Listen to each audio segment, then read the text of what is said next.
Hello, welcome back. Thank you for tuning back in. Now, on this video, we're going to go through, there were a lot of questions on the last video, which I just want to address on this video. So we'll start with signage and cones, actually. I mentioned in my last video that we were looking to buy a bunch of this stuff, and I don't know where the comment was. I'll see if I can dig it out. I'll try and I'll put it on the screen. Somebody mentioned best place to buy it is Amazon. You're absolutely right. That's where I got all this from.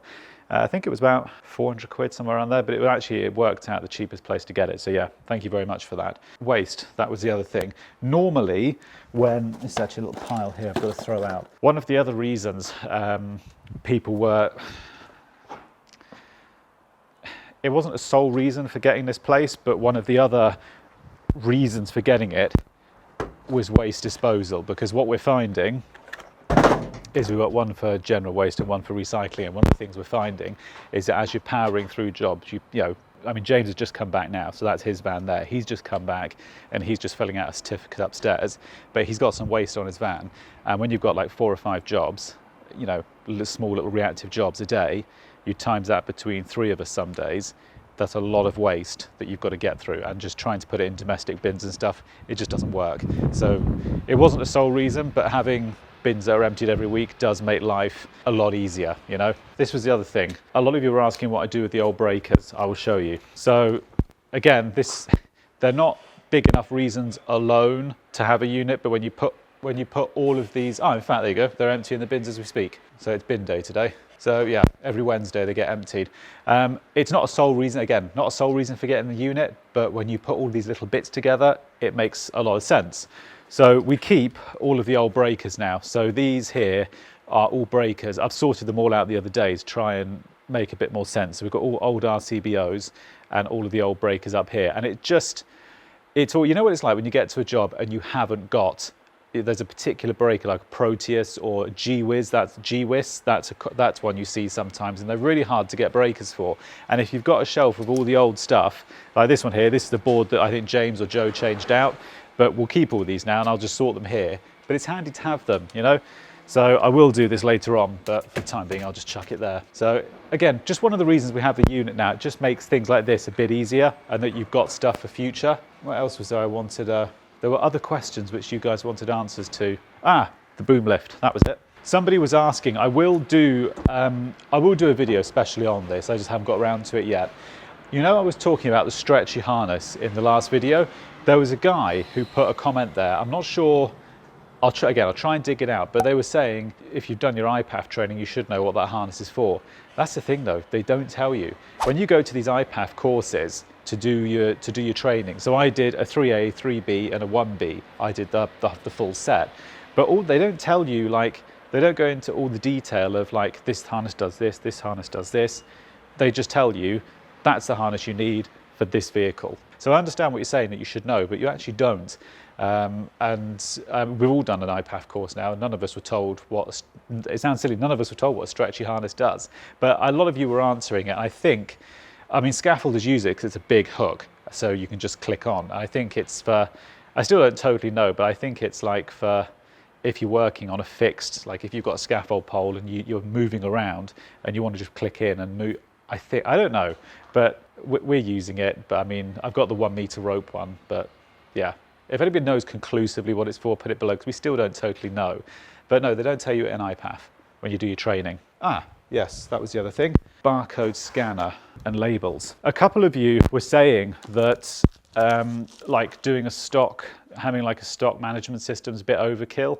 There's a couple of reasons why we're doing it. The first one is being able to know at any moment how much stock you've got. So if I go upstairs and say, Benita, how many 100mm downlights have we got? She should be able to say 50 or 75 or none or whatever, rather than come down here.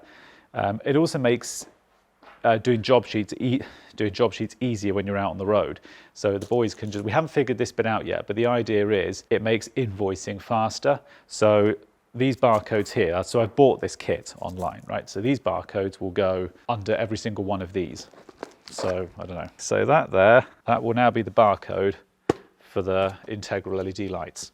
And I'll just put one for every single item. But the theory is that when the boys have finished a job on site, they can say, I've used 10 of 10 part number 02. But when it comes back, when that job sheet comes back into the office, it means that Sarah and Benita haven't got to pester me for prices, because next to that there will be a price, and all of the materials, everything's pre-allocated. So part number 5 is 15 quid or whatever. You just put all of those in, send the invoice off. I haven't got to get involved. It's about what we're trying to do is get me out of permanently being in the picture of everything. So it's trying to get everything out here and get it down on paper so other people can start doing it. So although it seems overkill, it really is necessary. The other reason is theft. Whether I like it or not, stuff goes missing. It's not about distrust, it's just about trying to keep your resources, trying to keep theft to a minimum. And I'll give you an example. Like one of these heat alarms, I mean, they're like 40 odd quid each. They're really expensive. Now, I mean, it's very easy for somebody to just take one of those, but if you haven't got some sort of stock system, it's very difficult to try to monitor this, which is the other reason. And it's not that I distrust my staff, because I actually don't think anybody would. I don't think they would, but these things always happen when you think they don't happen. So it's about trying to stay on top of these things before they happen. So just, it's not distrust, all right? It's just putting these systems in place at the beginning from day one, which is what we're trying to do. So yeah, computer and monitor are here, and there is apparently this piece of software iStore. Apparently it's really good. So that has got to go on here. If anyone's got a better way of doing this, do tell me, and I will try and listen to it. But this is the only way I figured of doing it. You just have it's a Bluetooth barcode scanner.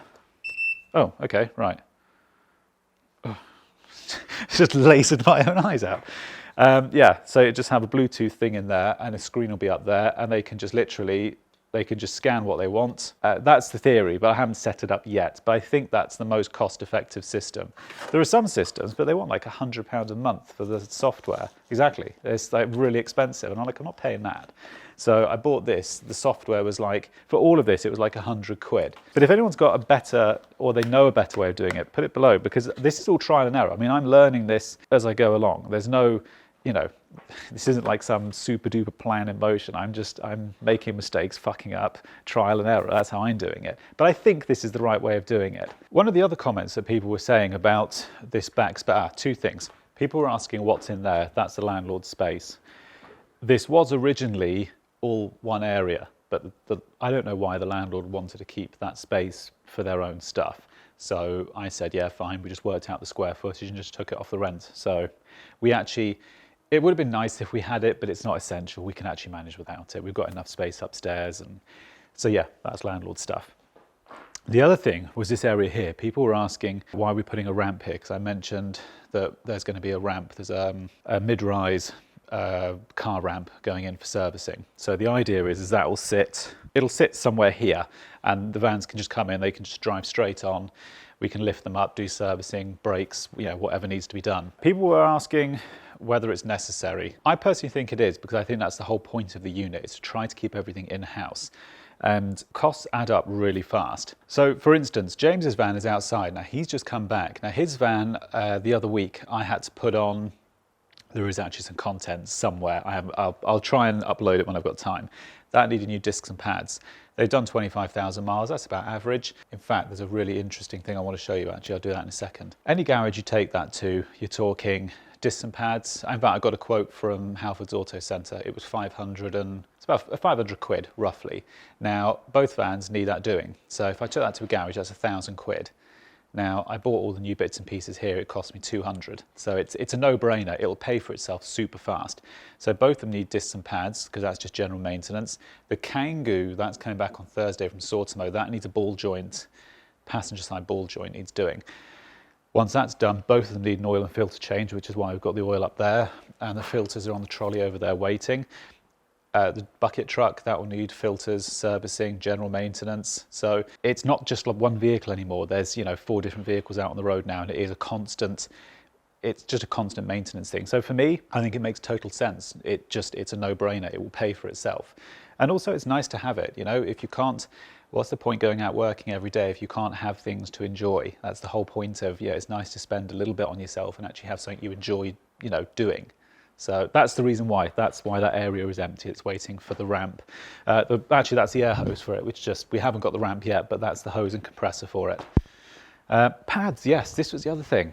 Have you seen this yet?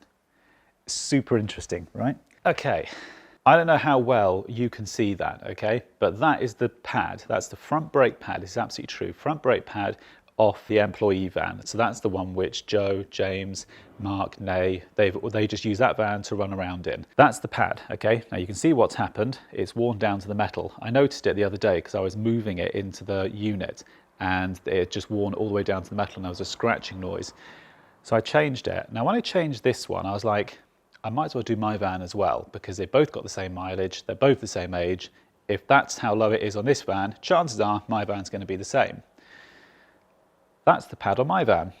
Goes to show, if you just pre-plan your braking, you know, when you compare, same mileage, same everything. When you compare, I mean, that's literally got 50% of its pad left, but it shows you, it sounds really cruel, but it's the difference between employees driving a vehicle and when you own a vehicle and how much you care for it.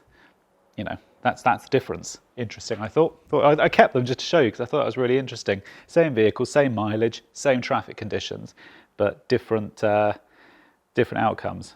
If there are any other questions, I'll answer them on the next video. I don't think there's any more for the second, but what you're going to see next is I've got a call out come in over in Islington.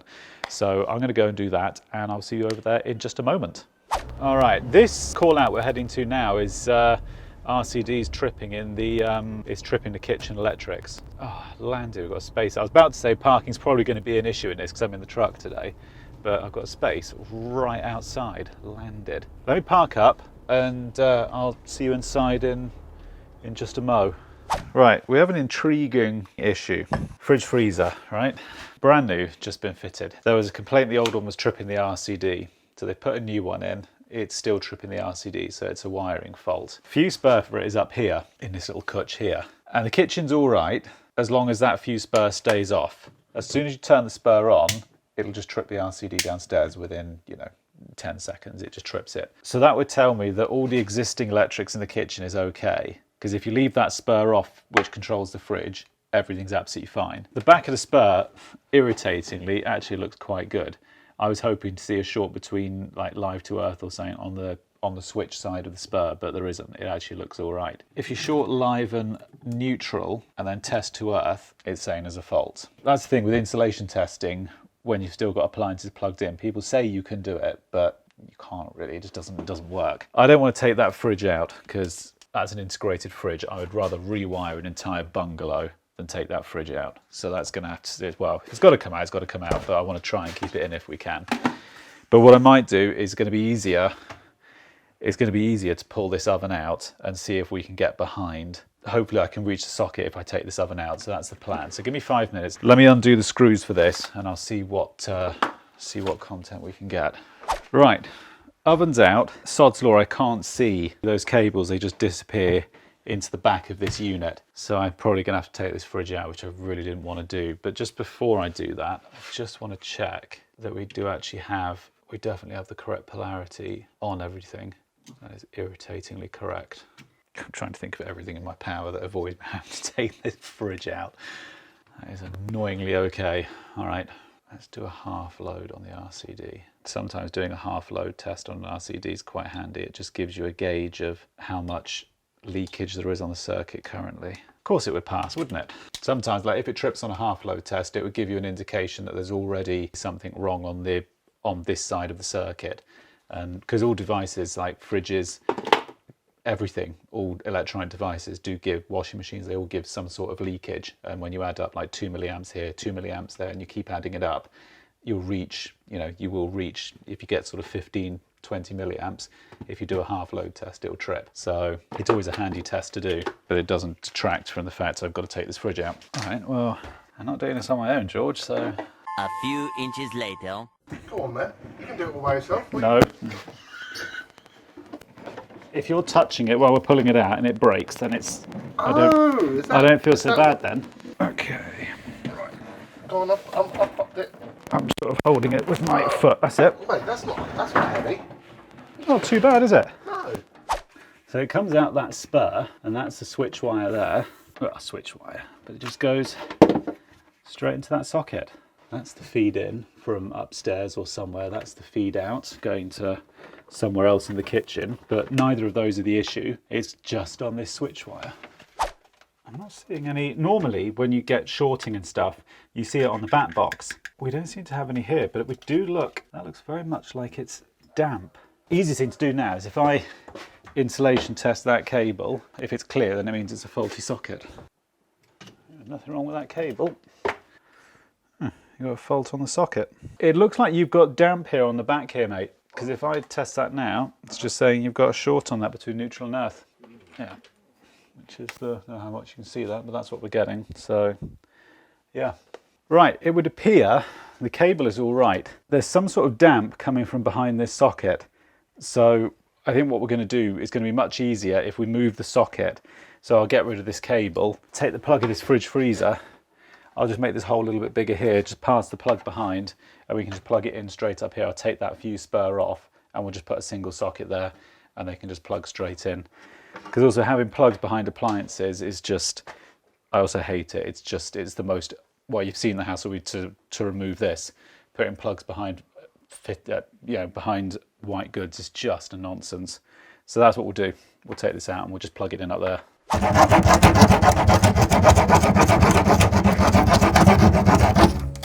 Oh.